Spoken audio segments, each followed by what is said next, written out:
Jangan lupa subscribe YouTube channel Metro TV News dan jangan lupa nyalakan notifikasinya.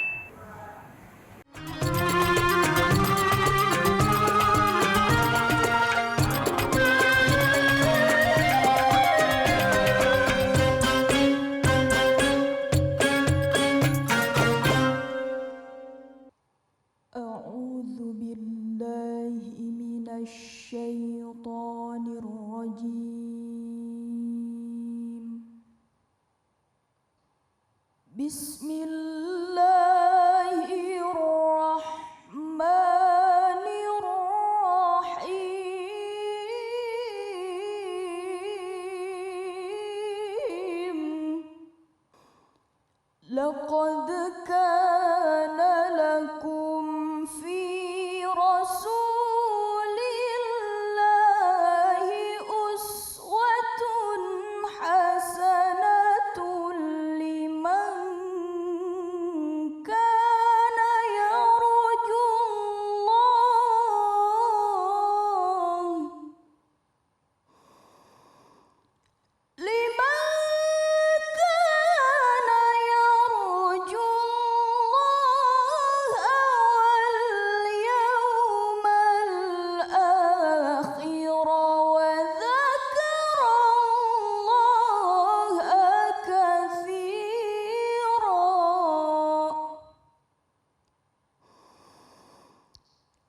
ولما رأى المؤمنون الأحزاب قالوا هذا ما وعدنا الله ورسوله وصدق الله ورسوله وما زادهم إلا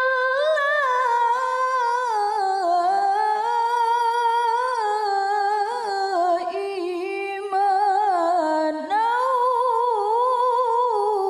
وتسليما Sadaqallahul azim. Assalamualaikum warahmatullahi wabarakatuh. Alhamdulillahirabbil alamin wassalatu wassalamu ala asrofil anbiya wa mursalin sayyidina Muhammadin wa ala alihi sobi ajmain amma ba'du. Apa kabar pemirsa? Senang sekali bisa kembali bertemu di kesempatan yang penuh dengan kebahagiaan bersama saya Hilbram Dunar, di mana kita sama-sama dalam khasanah Islam. Nanti juga ada nasyid yang menenangkan hati kita dan kita akan mendapatkan banyak sekali ilmu-ilmu dari guru-guru kita yang luar biasa. Tema kita kali ini membahas mengenai cinta Rasul. Bersama juga Profesor Nasruddin Umar. Assalamualaikum Prof. Waalaikumsalam. Terima kasih untuk kehadirannya. Dan juga nanti ada Habib Jindan bin Novel yang akan memberikan tausiahnya. Prof, kita bahas mengenai cinta Rasul. Kalau memperingati kelahiran Nabi di Maulid Nabi ini, tentunya banyak sekali yang bisa kita contoh dari kepribadian beliau, keistimewaan beliau, apa yang bisa kita lakukan juga dan kita praktekkan dalam kehidupan sehari-hari.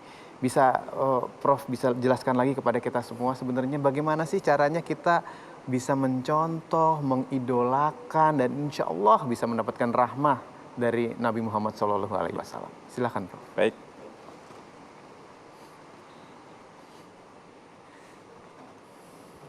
Bismillahirrahmanirrahim. Assalamualaikum warahmatullahi wabarakatuh. Alhamdulillahilladzi arsala rasulahu bil huda wa dinil haqq liyudhhirahu 'ala ad-din kulli walau karihal musyrikun. Asyhadu an la ilaha illallah wa asyhadu anna Muhammadan 'abduhu wa rasuluhu la nabiyya ba'd. Allahumma shalli wa sallim ala sayyidina habibina Muhammadin sallallahu alaihi wasallam, amma ba'd. Para pemirsa yang dimuliakan, dicintai dan diberkahi Allah Subhanahu wa taala. Dalam suasana memperingati Maulid Nabi saat-saat seperti ini, seharusnya memang kita sebagai umat Islam lebih banyak merenung bahwa ada sosok figur yang memang pantas seperti apa yang disebutkan oleh Qari'ah tadi.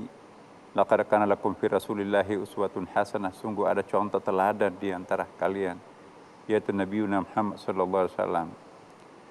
Mungkin pertanyaannya, dari segi mananya yang harus dicontoh Rasulullah Muhammad SAW? Bukankah beliau itu adalah seorang orang Arab yang hidup di dalam suatu geografis tersendiri yang sangat berbeda mungkin kita di Indonesia? Relevankah kita mencontoh sebuah pribadi yang seperti itu?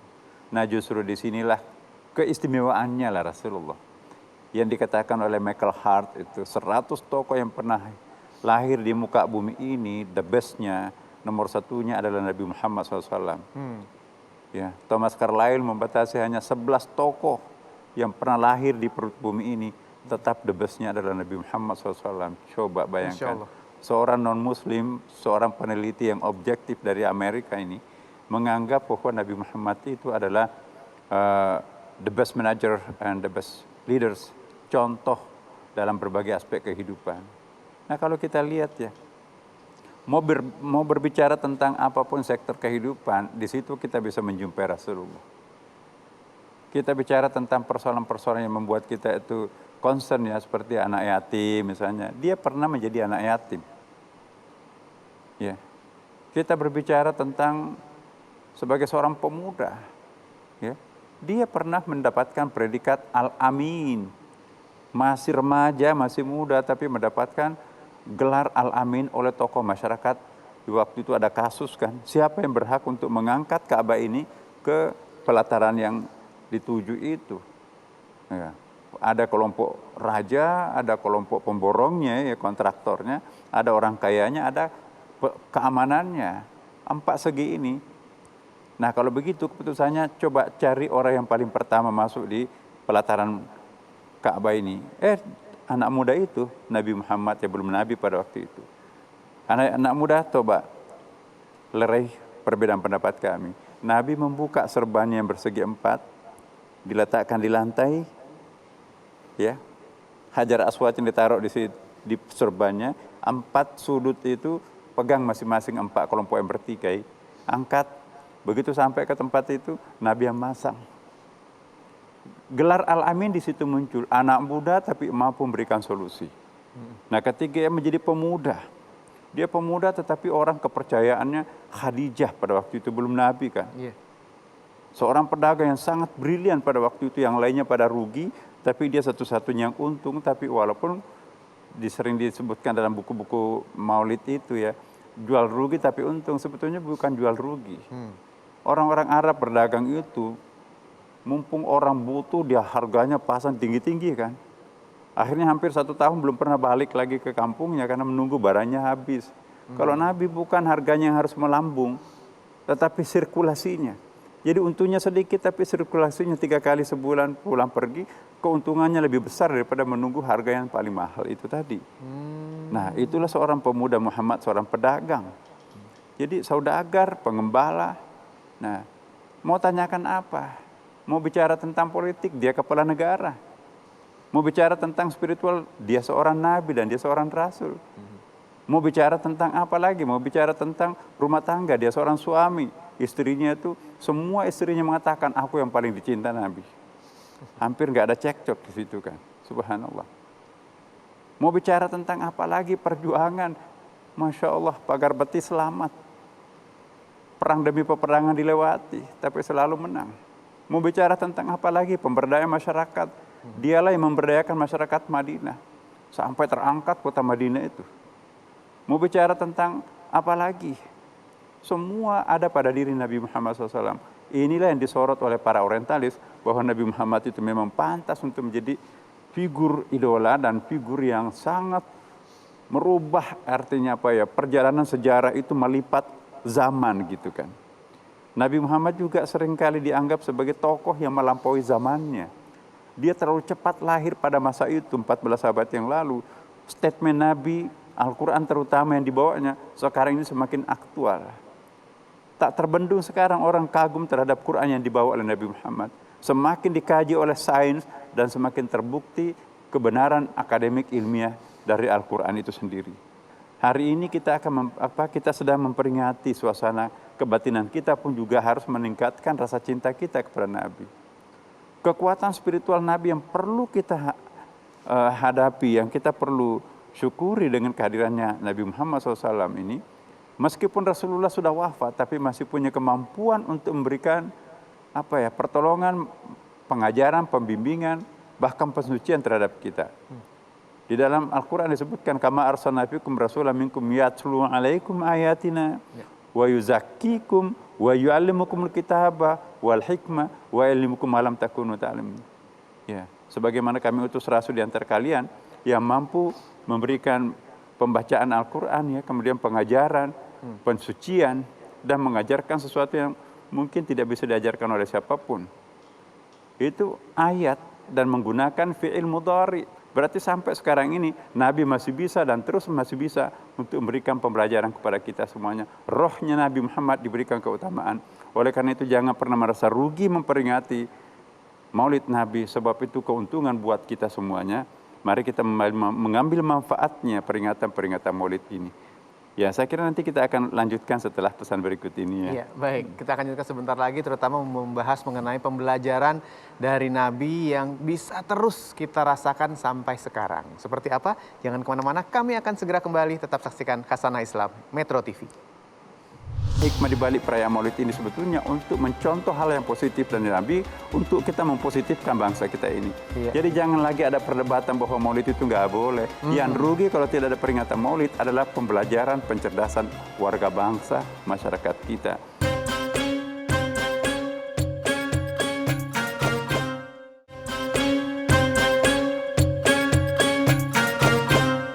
Pemirsa yang dirahmati Allah Subhanahu wa taala, bersama Prof Nasaruddin Umar kita lanjutkan lagi Khasanah Islam Metro TV di mana sedang membahas mengenai cinta Rasul, juga memperingati Maulid Nabi.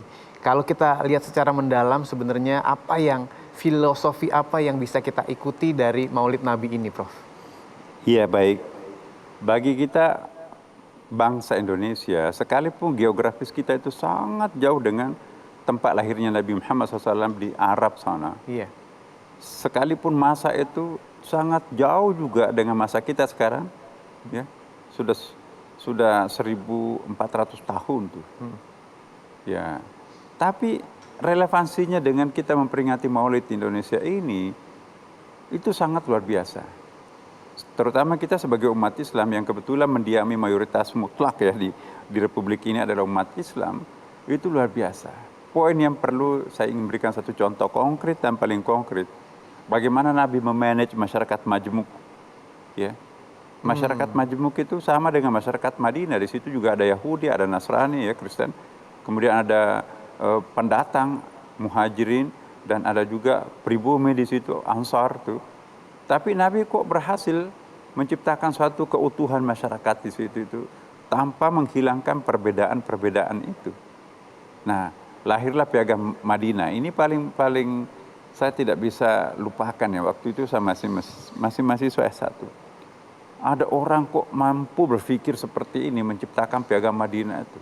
Nah, saya teringat para founding fathers kita juga yang menciptakan Indonesia ini ya. Persis itu, dialektika yang digunakan Rasulullah itu juga digunakan dalam membangun Indonesia ini. Bagaimana itu?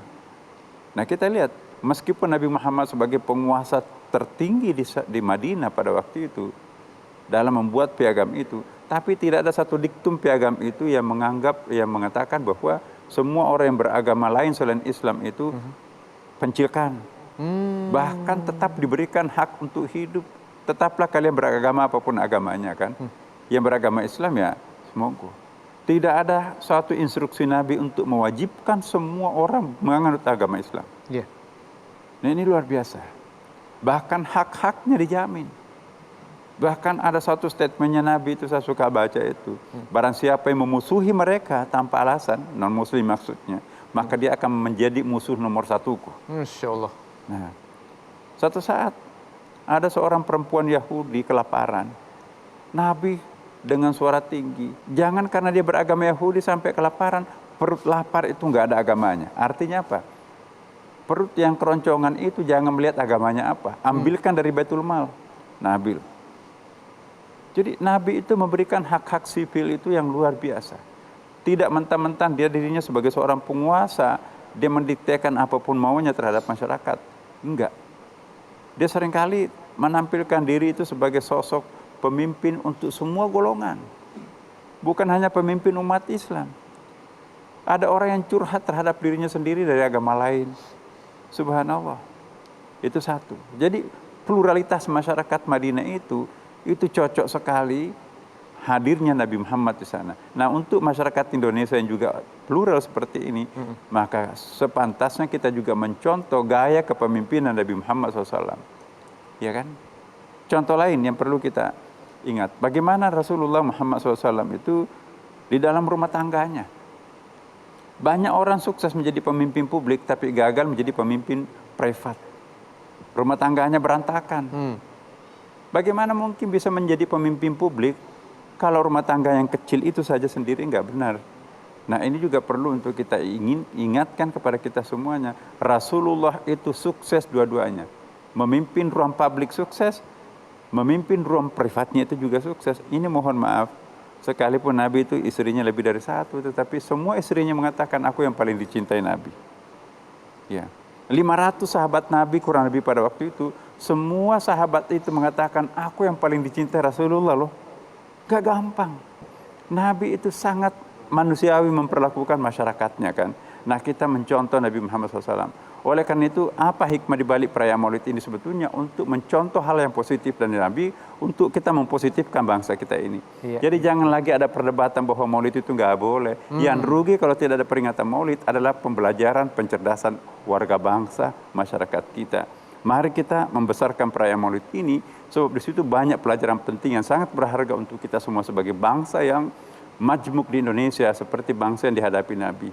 Semakin banyak kita mengintroduksikan kepribadian Nabi, semakin sejahtera bangsa itu ini. Semoga ada manfaatnya para pemirsa. Wassalamualaikum warahmatullahi wabarakatuh. Waalaikumsalam warahmatullahi wabarakatuh. Mohon izin untuk duduk kembali, Prof. Saya ingin menebalkan saja, tadi Prof bilang bahwa jangan lagi lah dilakukan perdebatan-perdebatan mengenai perayaan Maulid ini, karena ini adalah pembelajaran bangsa. Mohon ditambahkan, dijelaskan di situ, Prof. Saudi Arabia sendiri juga mungkin tidak pengalaman seperti itu. 3 tahun terakhir ini juga kalendernya sudah kalender merah itu. Jadi mereka juga di kalangan elitnya itu juga melakukan hal yang sama. Kalau seperti Afrika, Mesir segala macam, memang sama Indonesia kan. Maulid itu adalah hari waktu yang ditunggu-tunggu untuk mengecas kecintaan kita kepada Nabi Muhammad SAW kan. Kalau baterai itu nggak pernah dicas itu lemah. Mati, Prof. Nah, bisa dipergunakan. kehadiran Nabi, kita memperingati itu akan berikan spirit baru buat kita semuanya. Jadi saya kira ini sangat positif untuk kita. Iya.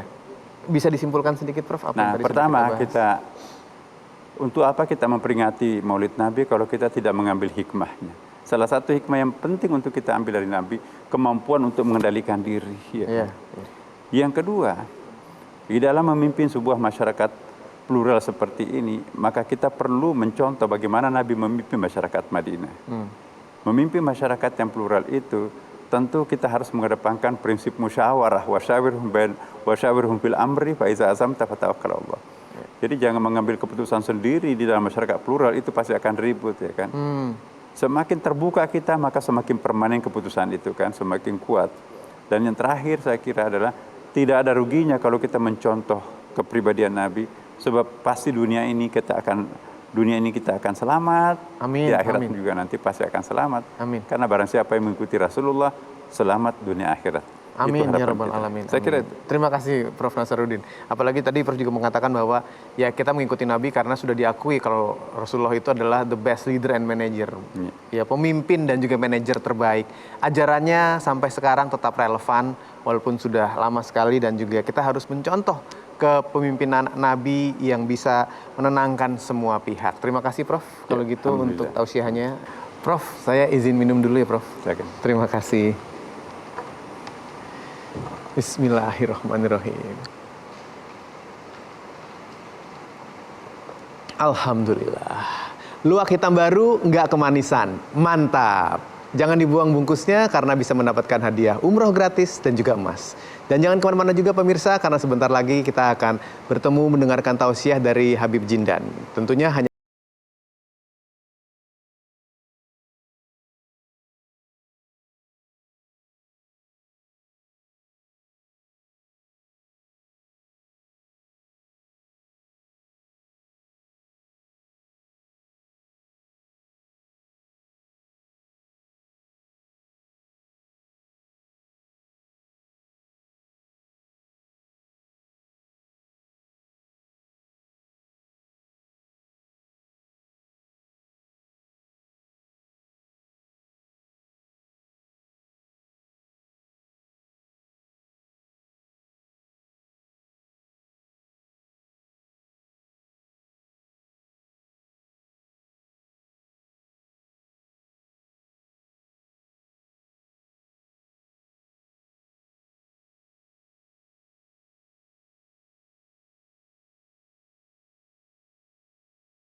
tidak ada malaikat, tidak ada nabi, tidak ada rasul yang mencapai kedudukan setinggi kedudukan Nabi Muhammad sallallahu alaihi wasallam.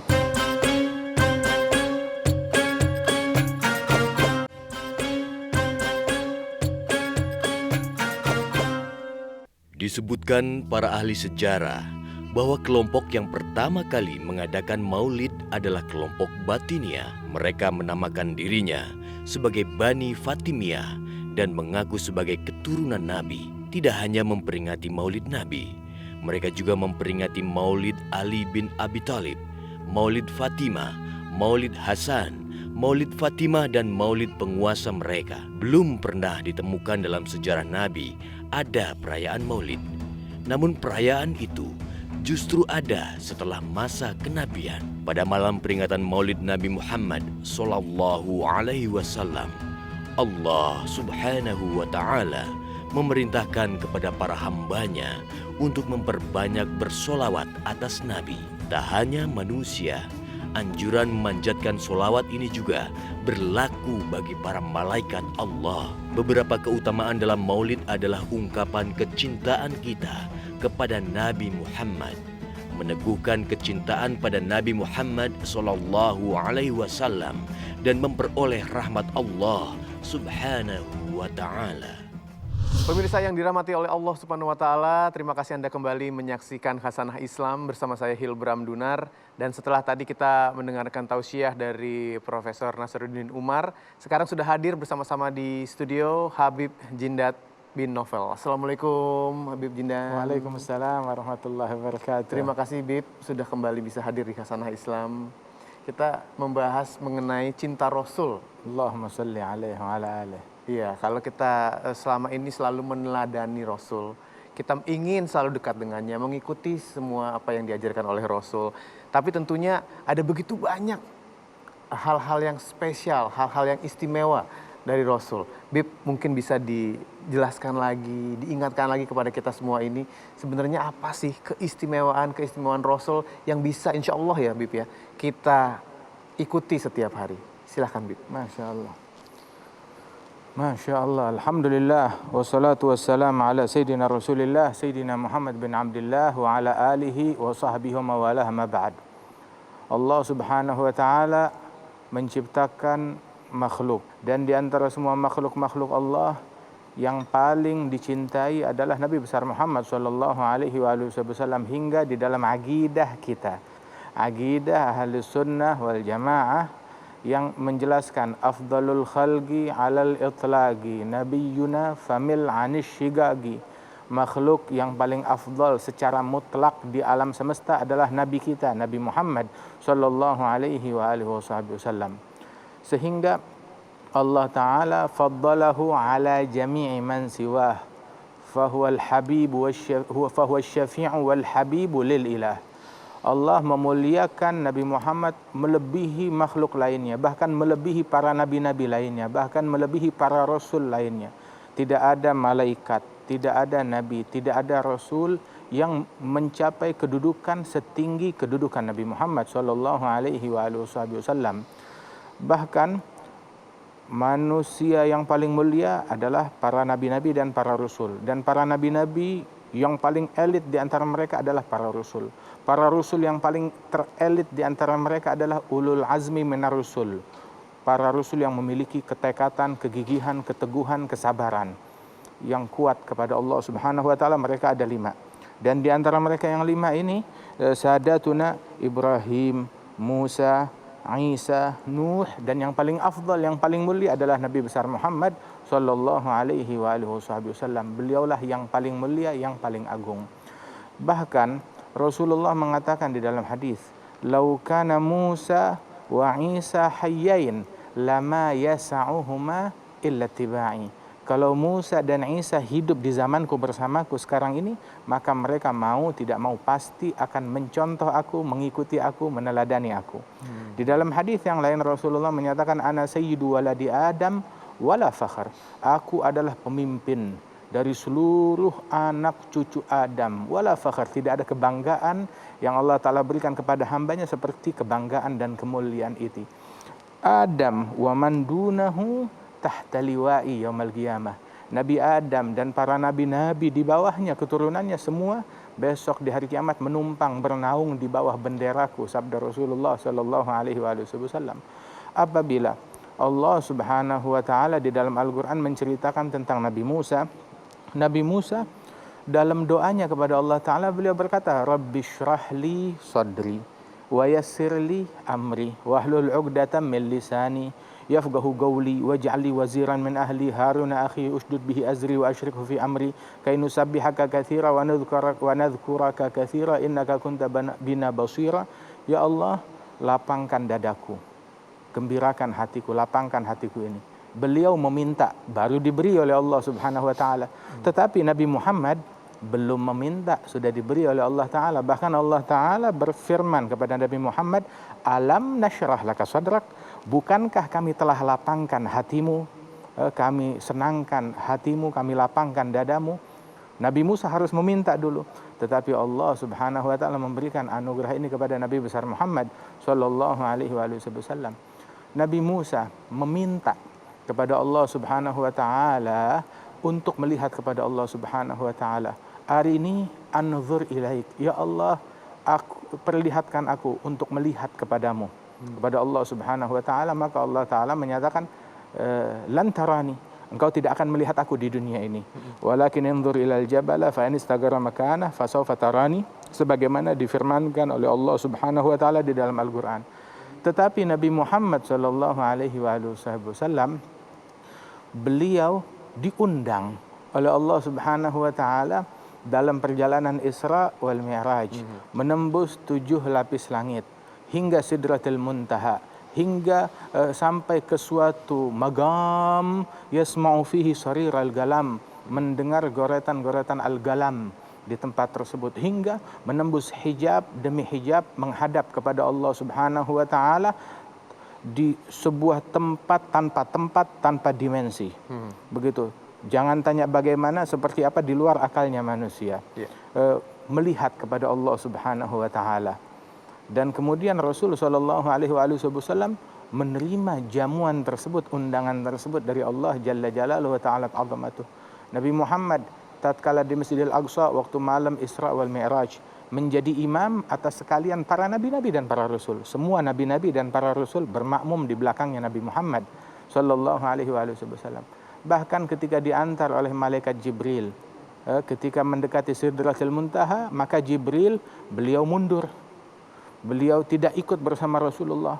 Maka Nabi berkata kepada malaikat Jibril, wahai Jibril, di tempat yang asing ini, di tempat yang seperti ini, seorang sahabat meninggalkan sahabatnya, kamu tinggalkan saya untuk saya jalan sendiri?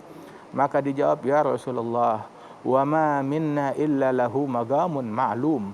Ya Rasulullah, kata malaikat Jibril, tidak ada seorang pun dari kita melainkan punya kedudukan yang sudah ditentukan oleh Allah, tidak bisa maju lagi daripada kedudukan dan ketentuan tersebut. Ana in taqaddamtu ihtaragtu wa anta in taqaddamta ihtaragta. Aku apabila aku maju aku akan terbakar. Tetapi engkau apabila engkau maju engkau akan menembus batas, mencapai ke sebuah magam yang tidak pernah dicapai oleh makhluk siapapun. Itulah Nabi kita Nabi Muhammad sallallahu alaihi wasallam. Kemuliaan yang Allah taala berikan kepada Rasulullah dengan mukjizat-mukjizatnya, dengan Al-Qur'annya, dengan akhlaknya yang Allah taala agungkan akhlak Nabi Muhammad di dalam Al-Qur'an. Di dalam Al-Qur'an Allah taala memuji akhlaknya Rasulullah, mengagungkan akhlaknya Rasulullah. Wa innaka la'ala khuluqin azim. Engkau berada di atas budi pekerti yang agung. Di dalam Al-Qur'an Allah Subhanahu wa taala menyebut dadanya Nabi Muhammad, disebut oleh Nabi Muhammad, alam nashrah laka sadrak wa wada'na anka wizrak, dan disebutkan tentang bagian belakang bagian belakang tubuhnya Nabi Muhammad sallallahu alaihi wasallam, wa wada'na anka wizrak alladzi anqadha dhahrak wa rafa'na laka dzikrak. Dan di dalam Al-Qur'an Allah menyebut tentang wajah mulia, wajah Nabi Muhammad.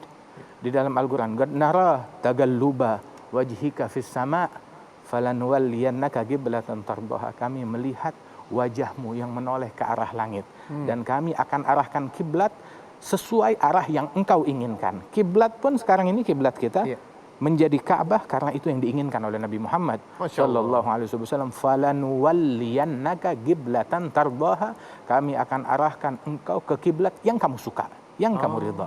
Kalau Rasul nggak ridha, Ka'bah nggak jadi kiblat kita. Tetapi ini karena Nabi Muhammad sallallahu alaihi wasallam. Mudah-mudahan Allah Subhanahu wa taala perkuat kecintaan kita kepada Rasulullah sallallahu alaihi wasallam dan penghormatan kita dan ta'zim kita yang membuahkan peneladanan kepada Nabi besar Muhammad sallallahu alaihi wasallam. Iya, baik Habib. Kita tahan dulu sebentar Habib ya. Insya Allah akan kita teruskan sebentar lagi. Apalagi membahas bagaimana Allah sungguh memuliakan Rasul. Kita ingin tahu seperti apa lagi dan bagaimana kita sebagai pengikutnya bisa insya Allah mendekati dari kebaikan-kebaikan beliau. Pastikan tidak kemana-mana karena kami akan segera kembali, tetaplah di Khasanah Islam. Peneladanan terhadap Rasulullah adalah bukti sahnya dan benarnya kecintaan kita kepada Allah. Mengaku cinta kepada Allah tidak mengikuti Nabi Muhammad, maka cintanya palsu, abal-abal.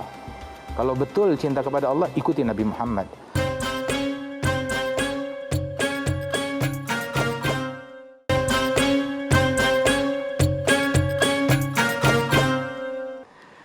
Kembali lagi di Khasanah Islam bersama Habib Jindan di sini yang sudah hadir masih membahas mengenai cinta Rasul. Tadi Habib sudah banyak menjelaskan kepada kita bagaimana perilaku-perilaku yang sangat luar biasa istimewa, bahkan Nabi Muhammad SAW adalah kecintaan Allah. Dan banyak sekali perilaku-perilaku Nabi yang sangat istimewa yang tentunya ingin kita contoh. Kan banyak sekali nih Bib. Kalau kita ingin, ya insya Allah bisa mencontoh semua. Tapi yang utama-utama, yang benang merah, yang garis besar, apa yang harus kita lakukan agar insya Allah kita bisa selalu dekat dengan Rasulullah? Allahumma salli wa sallim alaihi wa ala alihi. Sebuah keistimewaan yang amat hebat. Kita semua tahu Nabi Muhammad adalah makhluk yang paling dicintai oleh Allah Subhanahu wa taala. Bukan sekedar Allah cinta kepada Nabi Muhammad, tetapi Allah tidak pernah mencintai makhluk manapun seperti kecintaan Allah terhadap Nabi Muhammad. Masya Allah. Dan saking istimewanya, kita pun dengan berkat Nabi Muhammad bisa menjadi manusia yang dicintai oleh Allah Ta'ala. Tapi harus melalui pintunya, dan pintunya adalah Nabi Muhammad. Allah Ta'ala berfirman di dalam Al-Quran, Gul, katakan wahai Muhammad, katakan kepada umat. Dan Rasul menyampaikan, Gul, in kuntum tuhibbunallah, apabila kalian wahai umatku kalian betul cinta kepada Allah, fattabi'uni, maka ikuti aku, teladani aku, teladani Nabi Muhammad, yuhibbukumullah, niscaya Allah akan mencintai kalian. Itu satu manfaat pertama. Dan manfaat yang kedua, wa yaghfir lakum dzunubakum, dan Allah akan mengampunkan semua dosa-dosa kalian. Dengan berkat meneladani Rasulullah, peneladanan terhadap Rasulullah adalah bukti sahnya dan benarnya kecintaan kita kepada Allah. Mengaku cinta kepada Allah tidak mengikuti Nabi Muhammad, maka cintanya palsu, abal-abal. Kalau betul cinta kepada Allah, ikuti Nabi Muhammad. Peneladanan terhadap Rasulullah SAW bukan hanya dalam hal ibadat, tapi dalam segala aspek.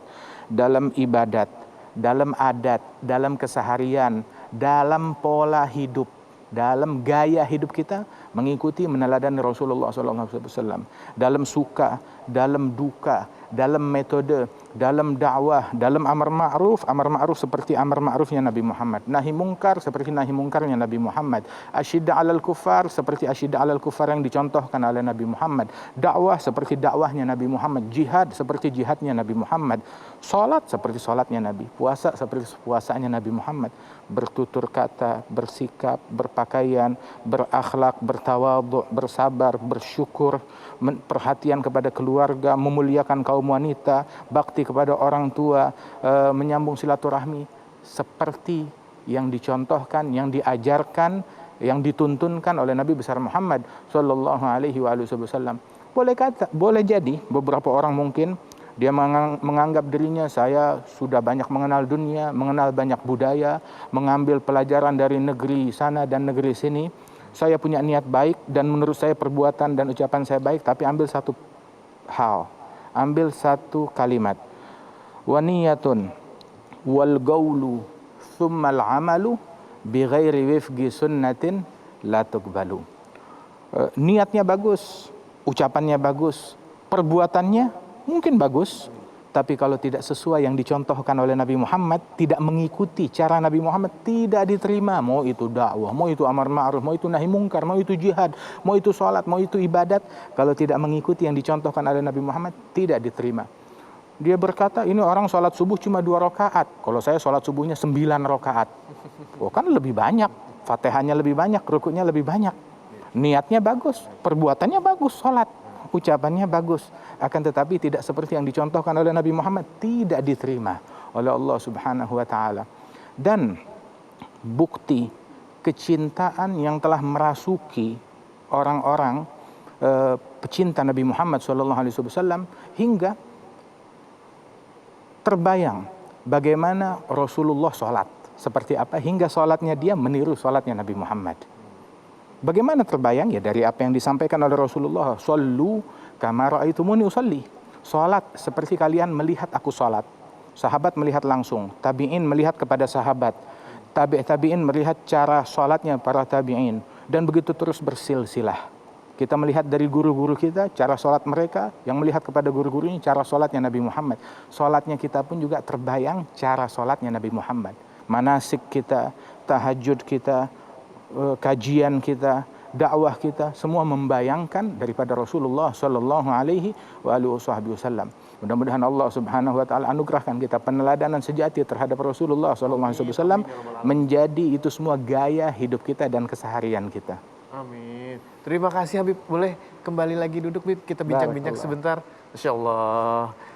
Sebuah ilmu yang sangat luar biasa sudah diberikan oleh Habib Jindan kepada kita. Bagaimana kita insya Allah bisa selalu dekat dengan Rasul, mencintai Rasul, dan bisa juga mengikuti apa yang sudah dilakukan oleh Rasul. Kalau kita bisa masuk pada kesimpulan, Bib, apa sebenarnya yang harus kita lakukan agar kita bisa selalu mencintai Rasul? Ambil yang simpel.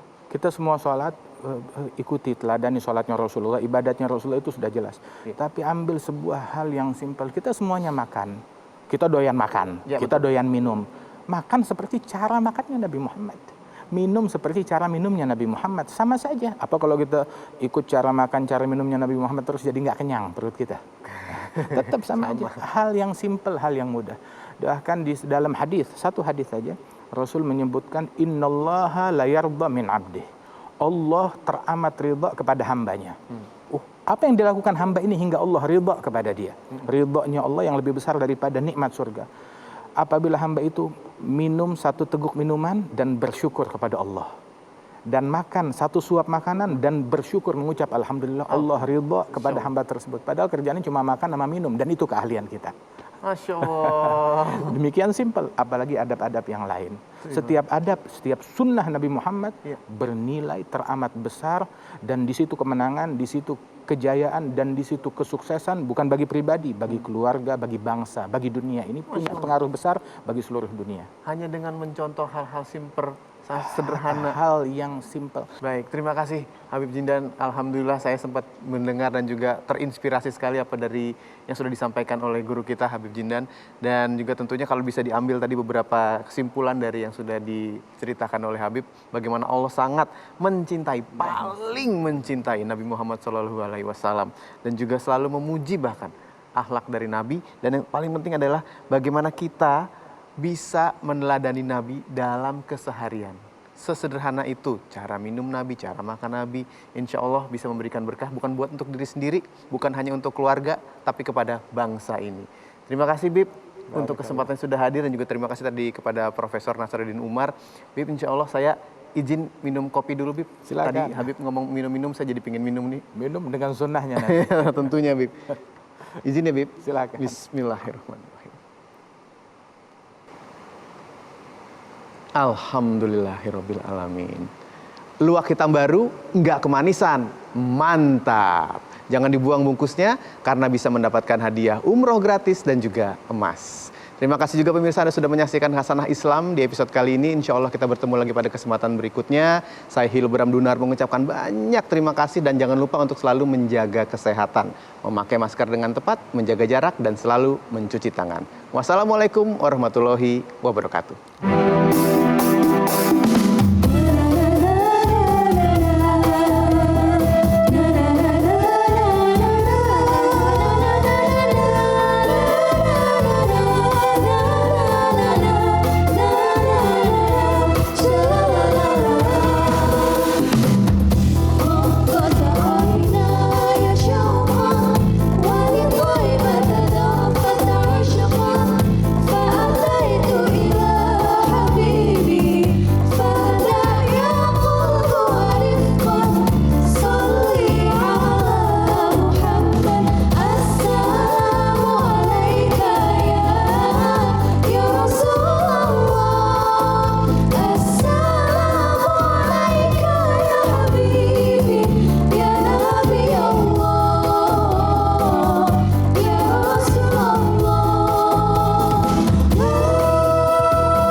Metro TV, knowledge to elevate.